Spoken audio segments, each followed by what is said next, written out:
Hello, and welcome back, I guess. So, I've been asking people what they want to see, and we've got quite a few rifles ready to be lined up to be put on the channel so you can have some answers to some questions that people have got. So, we've got the VFC M249. I'll get it down. We have this one coming soon.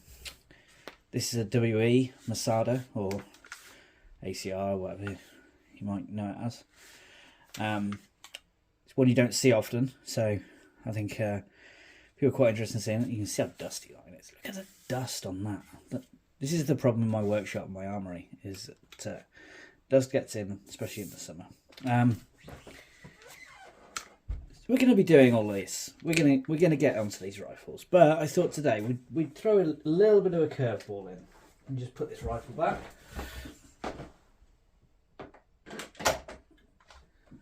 I thought let's do a little bit of a curveball on this one, and we're going to talk about today Glock. More specifically, we're going to talk about the GHK Glock, which is in this case. But we're also going to cover a little bit of history on the gas blowback Glocks in Airsoft. Where we were to where we are now. Because I think the reason why people talk shit on these quite a lot, and I understand why. And when you just look at them on face value, they're an expensive gun. People don't like GHK these days anyway. It's trendy to dislike them. And there's some good reason for that. But when you understand what GHK have done and where things have come from and got to, there's a lot more appreciation. And the reason why I ended up buying one in the end is when I finally saw them and held them and fired one, I realised that it wasn't just a TM Glock with a steel slide or anything, likened to that. So we'll get onto that shortly. So let's first open, this is a real Glock case. Let's first open my GHK Glock. We can remove that, that's a test magazine, it's a real magazine. It's not loaded with real rounds, that's simulation rounds. Okay, so GHK Glock magazines. They are closed front magazines. As you can see, they are super, super light. I should bring some scales in here to weigh these, but even loaded, and these are kept loaded, they're super light. They're not plastic, they are aluminium, but being a machined aluminium makes them very light. Actually really nice magazines. Here's the pistol. It's mounted with a real TLR1 at the moment because of what I was doing with it last time this was used.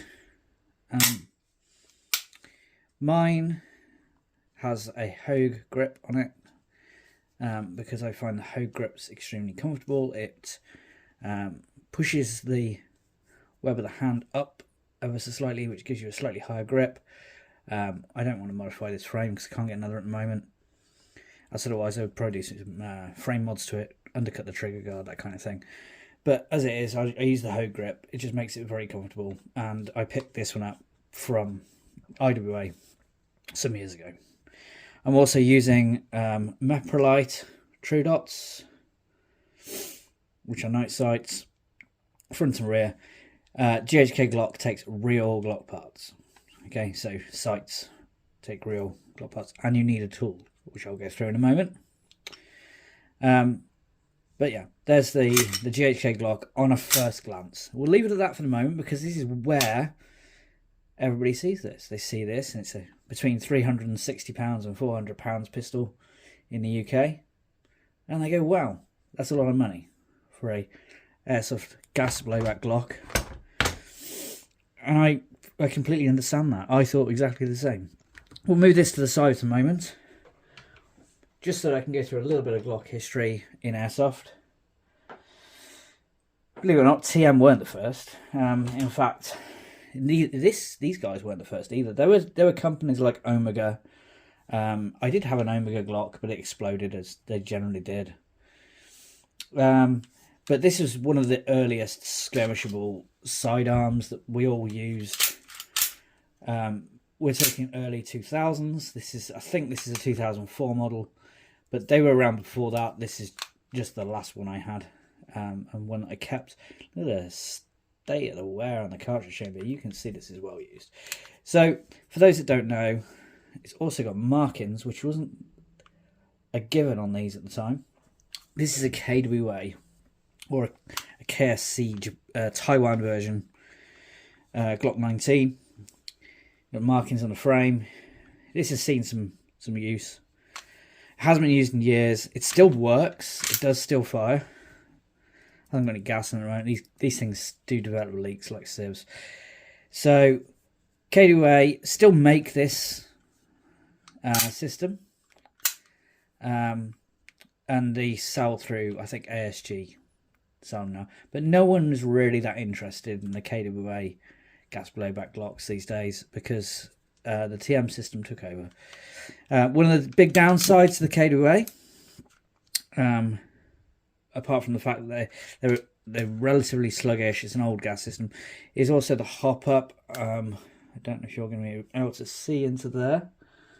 Don't have a torch handy either with batteries in, but there's a key system to turn the hop, which is rather cool, but it means you have to have the key. It's a little bit finicky, and the hop was never that superb in these. They were okay. The trigger's actually pretty vague. It's very light, so it's slack and then it hits the wall, but the wall's a little bit vague, and then it breaks. The brake's actually relatively okay. The reset's quite long, and it's a very light trigger, so it is actually hard to ride the wall. But these were the Airsoft Glock sidearm at the time. This is at the time when Western Arms was a big thing. Those that wanted to do target shooting bought Western Arms high cappers, which weren't called high cappers, they were called infinities. The term high capper came later. We'll go through a high capper video another time. But for those of us that were actually into like combat pistols, we generally used either the KWA Glock 17 or the KWA Glock 19. If you were a psychopath, you bought the KWA Glock 18 and it would explode on you. But we won't go there. So there's the KWA. That got replaced by Tokyo Marui. This is a Tokyo Marui. It's been painted up, but it otherwise stock. So I'll show you. It's one of the, I don't have much Tokyo Marui these days, but this is a plastic slide. KWA also could come with a plastic slide. That one happens to be a metal slide, but there was a plastic slide version as well.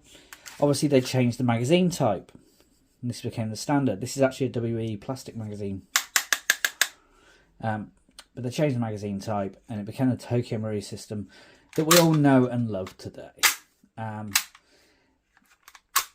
These are, they're workhorses. They're nothing special. The newer versions are better. I've got a 19 here, but it's got a kit on it. And the Gen 4 and the 22s and everything improved in somewhat. But in actual fact, the TM Glocks were never that fantastic. They were just okay. Trigger is actually much better. You get to the wall, break through. A little bit of a stagey reset. But the way they cycle is great. If you just want a general sidearm, the Tokyo Marui Glock was actually pretty good. So then we saw WE come by. Do we have a WE handy here? There's a WE Gen 5. So WE came past. This is one of the newer ones. But they really took the Tokyo Marui system and they gave it a metal slide.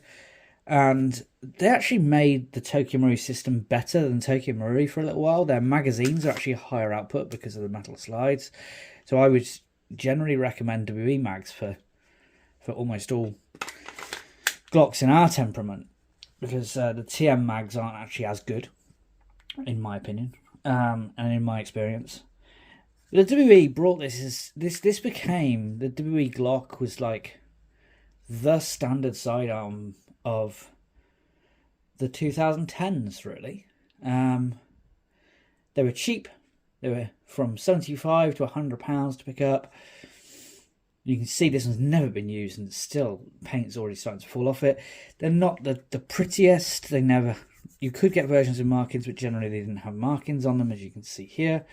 They were just robust, as long as you, again, didn't buy the 18, because the 18s are always crap. If it's got automatic or burst fire and it's a pistol, it's not going to be worth its salt, in my opinion, no experience. So WE brought this back to being a cheap metal slide Glock that we could all carry, and we loved them. And then VFC came on the scene with Stark Arms, and this is before they made the licensed Glocks for Umarex. They used a company called Stark Arms that was created to hide the fact that they were making fully marked, and proper sized replicas of Glock pistols. This is a pre-Umarex one. You can tell because this is made in Austria, Glock. It doesn't have the... this is a post-Umarex one. You can see licensed product of Glock, and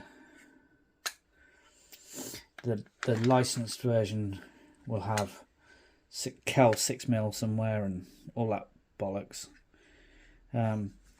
But these are both VFC Glocks, and they run really well on WE mags as well, although newer VFC mags are actually very, very good. The original ones weren't that great.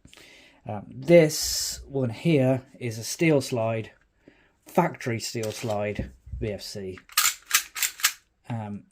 19. This was my sidearm for training events and airsoft for years and years and years. I've got a shield sight on there, which has finally died, so I must change the battery at some point. But I carried this from 2015 until 2021, I think, around about that. And I would still use it now. It's still really nice. But on the subject of price, so a KWA back in the day would have cost you £65 to £80, depending on whether it was plastic slide, metal slide, who brought it in, etc., etc. Turkey Marui about £100. Then WE back down to sort of £75 to £100 as Turkey Marui declined past the 100. Then VFC brought in the standard VFCs, the Stark Arms, that were about £90, and they were fully marked with metal slide, and they were very beautifully made. Not as good a quality as they are now. On the internals, the sear was quite soft, and there's this weird selector option that you can switch it into burst, which is stupid, but no one ever does that, which meant there's actually a weak sear on some models. And then they had this steel slide version. This steel slide version was, I think, about £350. So this is comparable in price, £350 to £400. This also came with a CO2 mag that I never used. Price in comparison to the GHK Glock, they're very, very similar in price. They both have a steel slide. However, we're going to go into a deep dive now onto how these are not the same and nowhere close, and how the GHK is value for money, whereas this you're literally paying for the steel slide. So let's drop the hammer on that one. Let's get it out of the way. Before we do go on, I'll quickly go into KJ Works. This is a KJ Works with a Garda frame.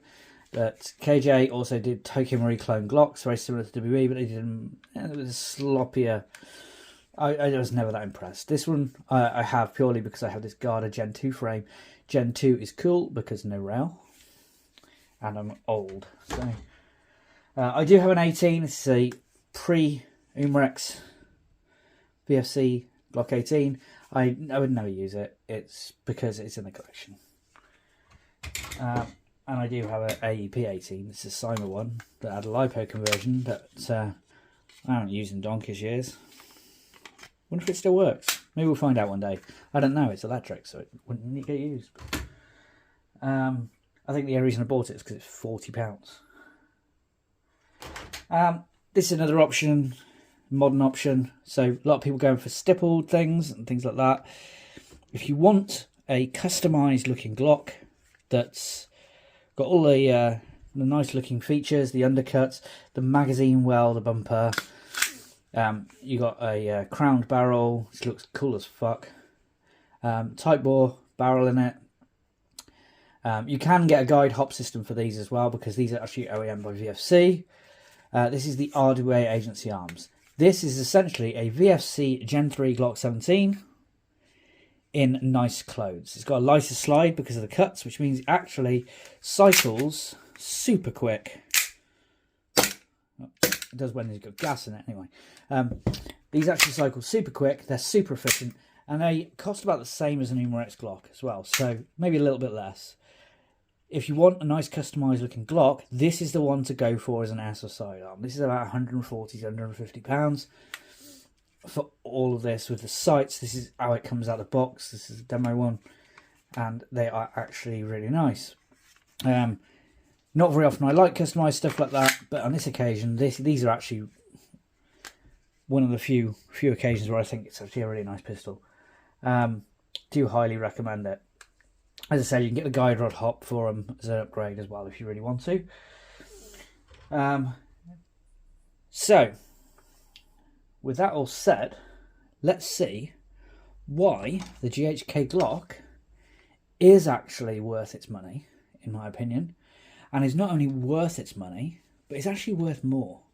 I think these are actually low-key bargain, especially at today's prices. I've seen them this week. I think I saw yesterday. Price landed in the UK from a UK retailer, £360, which is amazing. And I don't like Umarex, but needs must and all that. So if we take a standard TM style Glock 17, in fact we'll take a TM one. We'll take the magazine off it. Here's the first change. So, Airsoft Glock, to remove the slide, the hammer has to be cocked. Okay? Has to be cocked. So that you can remove the slide in the usual Glock fashion by pushing down the tabs and moving the slide forward. That's not how a real Glock works. A real Glock is striker fired, and you have to have the gun, the striker has to be lowered, has to be released. There we go. And the GHK, because it's striker fired, you do actually have to have the striker lowered. So this actually replicates the real one in the way that it strips. That's the starting point. Okay, second one. So everyone says that is basically a TM Glock style thing, that you're spending money on the steel slide. Well, here's the first thing. So they are not at all the same system. If you can see that. All Glocks that have come before GHK in airsoft, gas blowback, all of them have all actually been a hammer fired pistol. There's your hammer. Yeah. They have all been a hammer-fired pistol hidden under a false striker plate.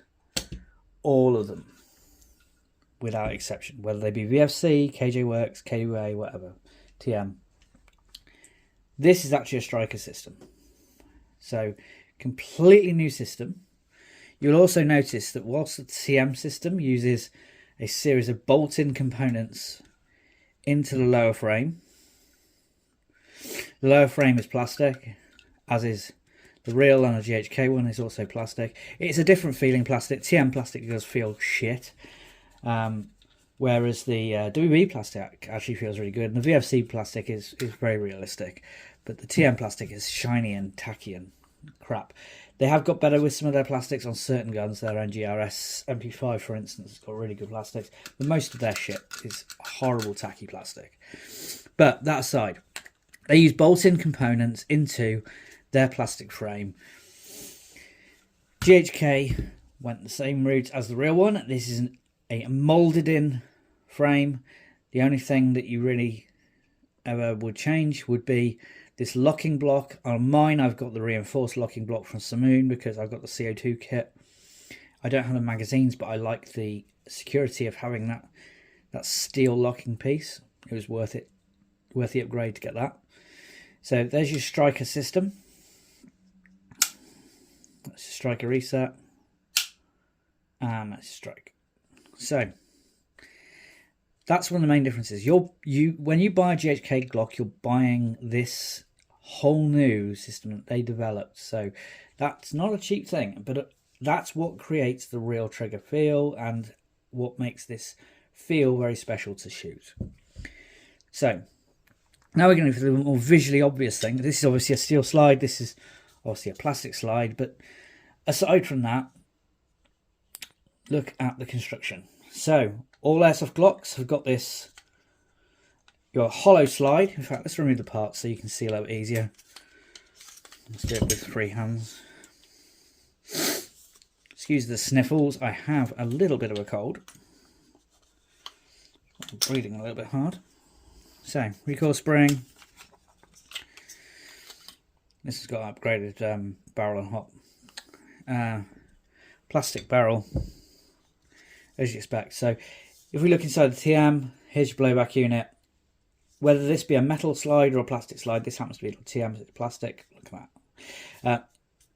So it's plastic, but all these Glock slides are hollow slides, and a blowback unit is dropped in place and screwed in with this screw. The GHK Glock, on the other hand, isn't so much of a slide, it's a bolt carrier group, really, if you want to think of it that way, because, let's just remove the, being careful because I don't want to lose the washers. Recoil spring, steel out of barrel. It feels like a real out of barrel. It's actually quite bizarre. There is a buffer on there, but there we go. So there's the slide on the GHK. It's more like the real one in that this is actually part of the slide. It's machined in, and the nozzle sits inside of the slide rather than inside a blowout unit. The nozzle is also larger. It's kind of similar to an M4's loading nozzle, so you get quite high volume, which is what gives you that the power to recoil this mass of a steel slide, and also it gives you the extreme snappiness that these things have. So that's the other main thing. This is not your typical steel slide. In fact, let's get that VFC one. So this is also a steel slide. Again, we have to cock this because it's a normal Airsoft Glock. But again, it's just a blowback unit inside a steel slide. Not like the GHK at all. So, the GHK isn't just a steel slided TM system or KUA system or whatever. It is its own system. And obviously that is going to add to some development costs. But the reason why that's done is because they have made it as realistic as they humanly can. This is a large mass. This weighs probably about the same as a... Oh no, that's heavier. So this is a WE Glock. Sorry, it's the VFC Glock. This is heavier. That's just the slide is heavier. And all that mass really travels at some speed on these things. So, again, going back to that comparison that people use, is I can get a TM Glock, I can get a steel slide on it, blah, blah, blah. It's TM Glocks only cost £140. Why would I spend £360 on the GHK? Well, one, if you buy a TM and put a steel slide in, this is a £140 pistol, you buy a steel slide, we'll be conservative and say it's £200. Well, you're already at £340. And that's bearing in mind that if you put a steel slide on a TM Glock, you're going to need to upgrade quite a few of the components. You're going to need to upgrade the recoil spring for sure, absolutely. You are probably going to want to upgrade the blowback unit. You're going to probably want to put a larger bore, lighter weight blowback unit in to give you a bit more cylinder volume. You'll probably want a stronger hammer spring, etc, etc. And even when you've done all that, and it's going to cost way more than £400, way more. And even when you've done all that, you've still only got a hammer fired gas blowback Take Marie Glock in nice clothes. And whilst they're very nice, like I said, I love my 19 over there. Compared to that, it does not feel special. And this actually brings me to one of the biggest issues I have with the GHK Glock. I have a lot of pistols, and I have a lot of Glocks. I like using different pistols. I would like to get the XA out in the field. I'd like to run USP compacts or whatever, MMPs, Glock 19s, you know, Browning. But none of them feel like the GHK Glock. And after using the GHK Glock, I would miss that recoil, that trigger feeling, that feeling of solidness that I can't describe to you on camera, that the GHK Glock gives. It's a whole system.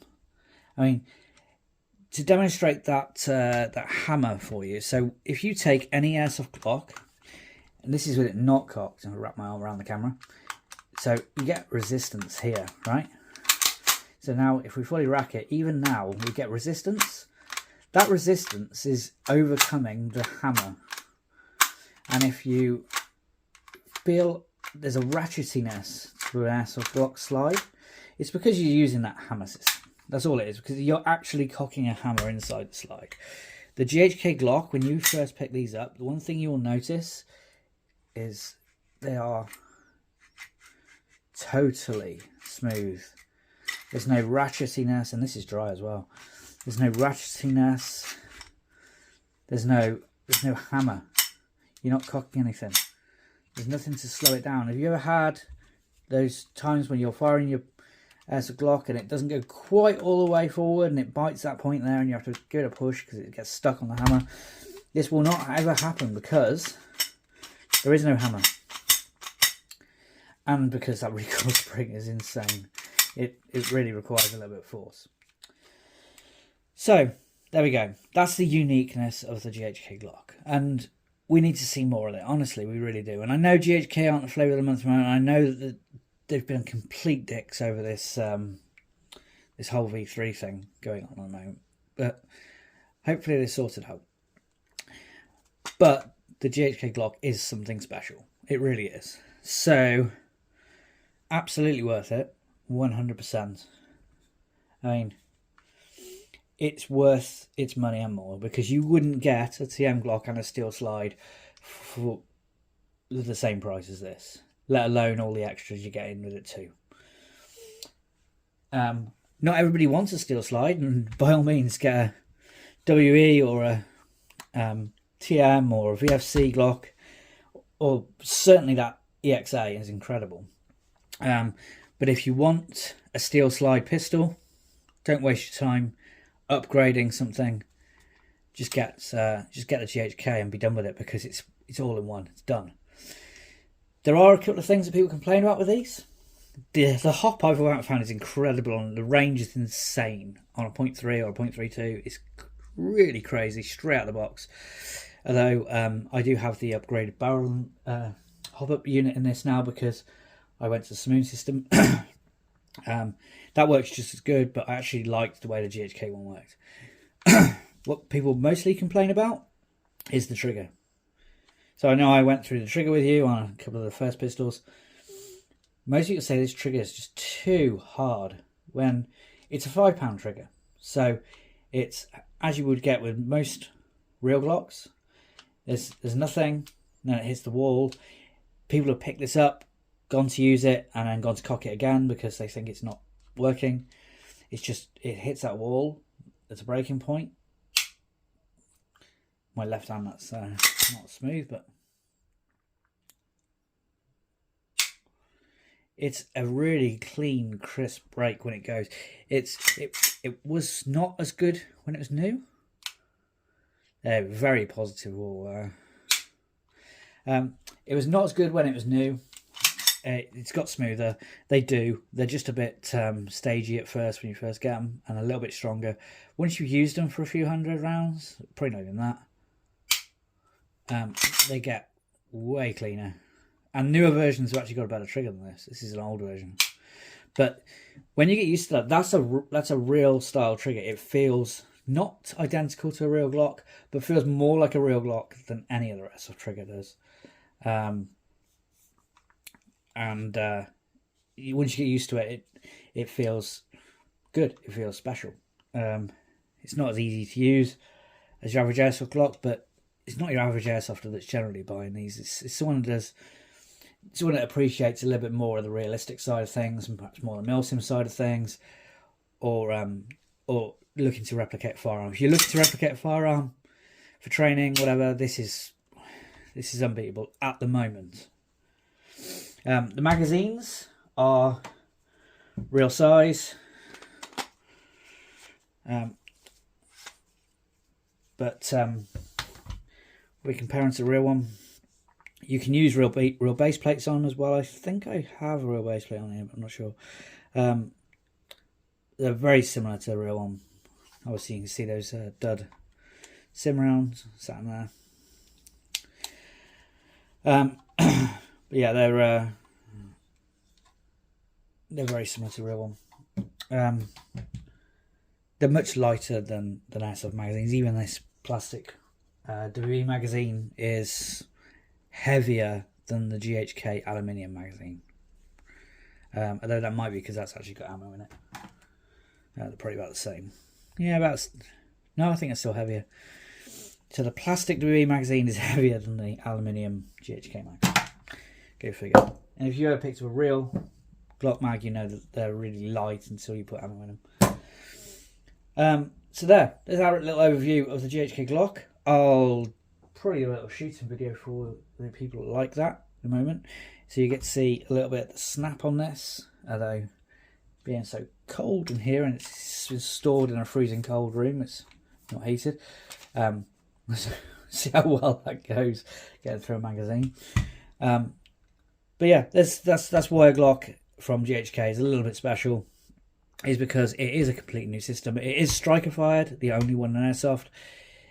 It is made in the same process, both the machining for the slide and the overmolding for the lower. We've done the same sort of process as the real one. They're an excellent training gun, but if you're going to be your average player that just wants something to stuff in a holster, get a WE or a TM or a VFC or an RWA EXA. Don't get Raven or whatever it is. The ENC ones are supposed to be quite good, I've heard, but I've not seen myself, so I won't recommend them yet. Don't go for a KWA platform in this modern day and age. You'll be, there's nothing, upgrades, spare parts, magazines, that kind of thing, and they're just a sluggish system compared to the TM system. So stick with WE or VFC or RWA or TM. If you want something a bit more special, you want something with a steel slide on it, definitely go to GHK. It will save you money over putting a steel slide on something, trying to get it to run nicely. And also you get all of those other nice features too. It's also real holster size, as you would expect. Same with VFC. Any questions, please put it in the comments below. Thank you for watching again. Really appreciate the support that I've got so far. And we'll just keep making content. But any questions, I try and answer all comments. So sometimes it takes me a couple of days to notice because YouTube's great at notifications. Have a great Christmas and a good New Year if I don't speak to you all before. Thanks again.